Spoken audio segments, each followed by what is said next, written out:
Veterans, have you ever received service connection from the VA, but when you looked at the rating decision, you noticed that the percentage was incorrect?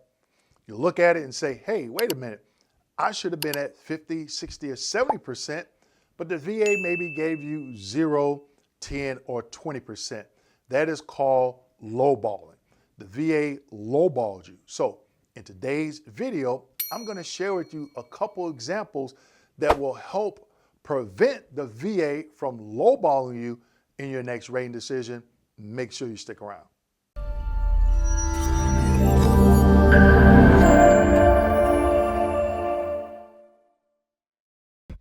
Hello everyone and welcome back to my channel. My name is Dwayne.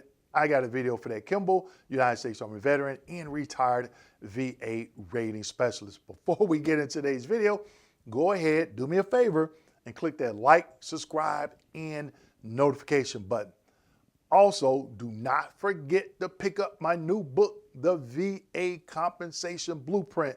It's time to win. A lot of you have already purchased the book, and I thank you from the bottom of my heart. This is definitely a game changer, and I'm leveling the playing field as it pertains to VA compensation claims process to help you be more successful. All right. So today's video, how not to get lowball. Okay. A lot of veterans miss out on this one little piece that will help you to prevent the VA from lowballing you as it pertains to your percentage, because it starts with the veteran. Okay. It starts with you understanding your lay statement, you understanding the VA's diagnostic code, you understanding what you should be saying when you get to that CNP exam, okay? And these things are very basic. So I'm going to share some valuable information with you so you understand, so you don't be that veteran that gets on YouTube and say, Dwayne, they lowballed me, all right? So let's go ahead and get into it. Slide number one. Here in slide number one, I just came up with this lay statement as an example, okay? So this particular veteran, I am John Doe, and I served in the Army from October 21st, 1991 to October 30th, 2014. During my military service, I was diagnosed with and treated for a back strain condition, okay? So you let them know basically the what, when, why. Hopefully you have your service treatment records, also known as STRs, that you can send in with your claim to show the treatment and diagnosis. But look at what I have highlighted here in red, but I'm going to read that sentence right before that. Since my separation from service, I have continued to seek treatment for my back condition through VA healthcare, private physicians, chiropractor, etc. Now, why did I put that in there? Because some VA employees like to use a term called continuity. There's no continuity. So if you receive any treatment, it doesn't matter whether it was 4 or 5 times at different times, you still have received treatment. So it's going to be harder for them to say there's no continuity. All right. My back pain has persisted and worsened since service, causing ongoing limitations in my daily activities. Okay. Now I'm not going to go ahead and read the rest of this information. Okay. But what I want to point out in this example that I'm using, back pain, and you can also, you take pain and put it up there where it says back strain / pain, okay, with reduced range of motion. But this is your lay statement, all right? But you definitely want the word pain in there, because in this example that I'm pointing out, you'll see why that's very important. Let's keep going. Slide number 2. Here in slide number 2, another lay statement. I am John Doe, and I served in the Army, same dates. I was diagnosed with and treated for migraine headaches during my service, as documented in my service medical records, okay? So hopefully a lot of you have already went out and gotten a copy of your C-file, claims file, VA claims file, whatever you want to call it. And also, here's a nugget. I have a couple of videos on how to obtain that claims folder faster if you've already submitted your FOIA request to the VA. All right. So what do I have highlighted in red. But look at the sentence right before that. Since separation, I have continued treatment. All right. So it's never too late to continue treatment after service. Doesn't matter if you've been out 5, 10. I've told veterans, do the intent to file, find you an examiner, and start treatment to build evidence. Okay. My migraines occur with very frequent, completely prostrating and prolonged attacks productive of severe economic inadaptability, consistent with the criteria for a 50% rating under Diagnostic Code 8100. And I know you're asking yourself, Dwayne, why are you putting this information like this in your lay statement? It's coming, people. It's coming. All right, let's keep going. Slide number 3. So here's slide number 3.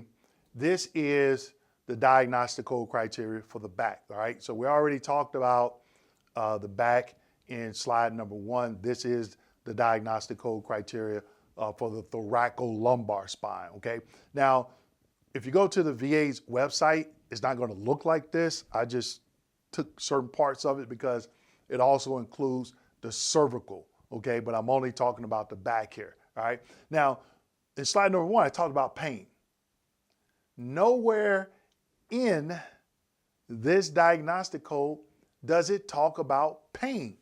Here's a nugget. It does not matter if your pain threshold is at a 1, 5, or 10, okay? The percentage they grant for pain is the same, 10%. That's it. Doesn't matter if one day it's excruciating and you're at a 100 pain level or a 1.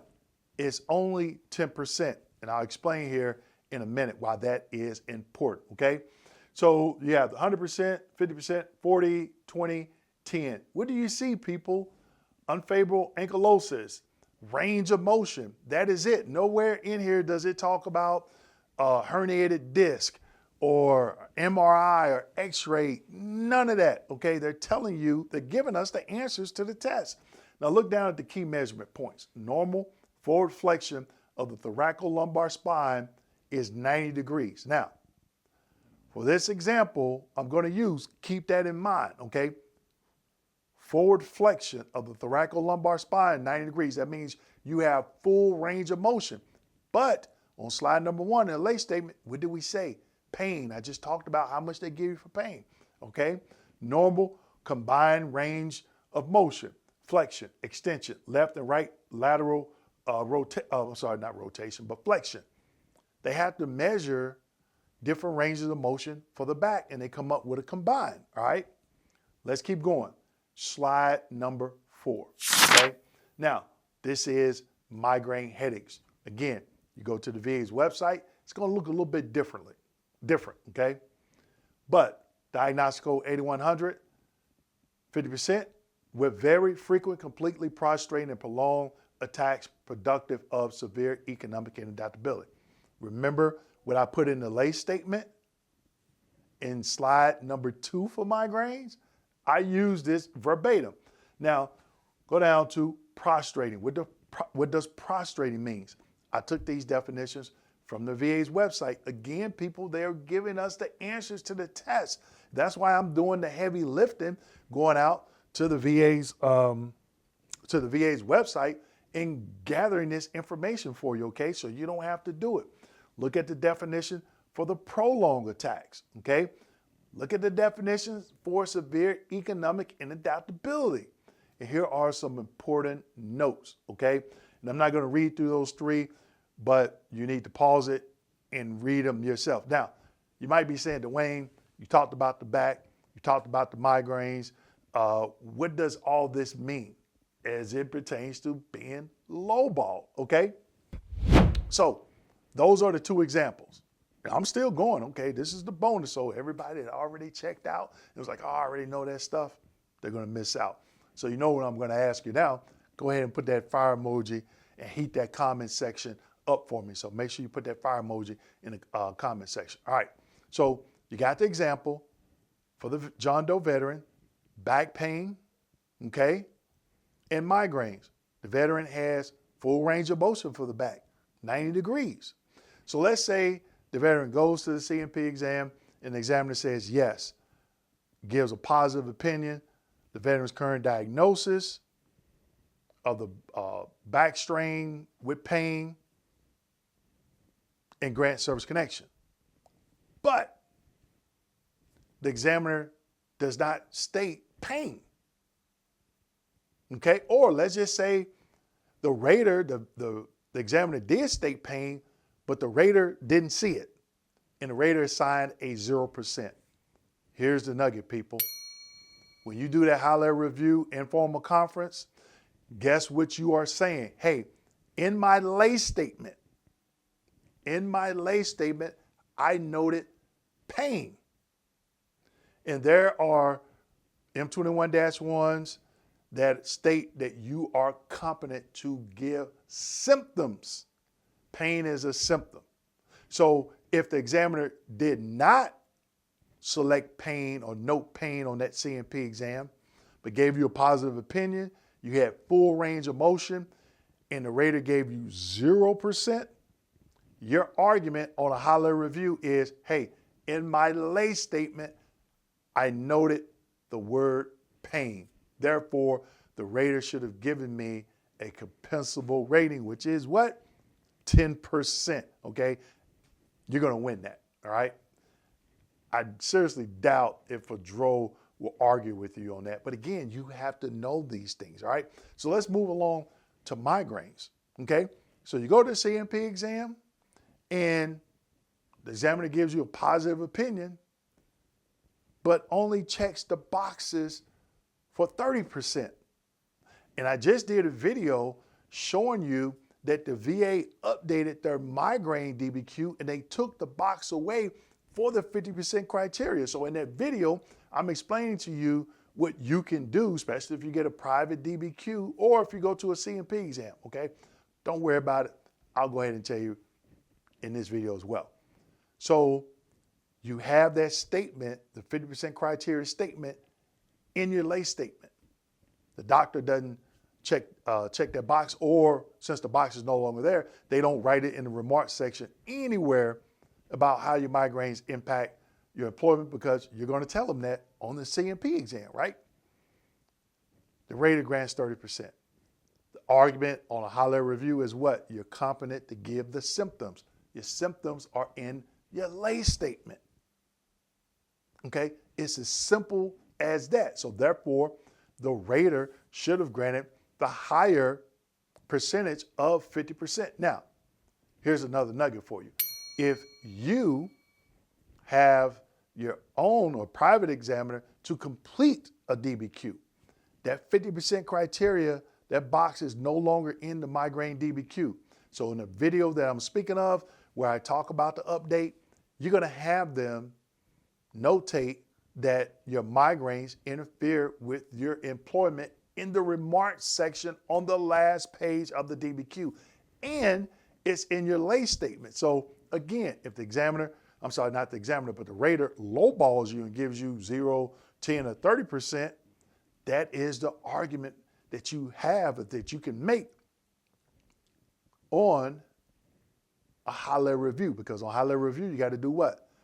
You got to show the error, and you have to explain it, you have to explain that it's an error based on law or fact. I just gave you the fact. You go out to the 38 CFR, you're going to find some additional information that'll help you bag it up, all right? So with that being said, make sure you like, subscribe, hit that notification button, and as always, share this video with your fellow veterans. Thank you.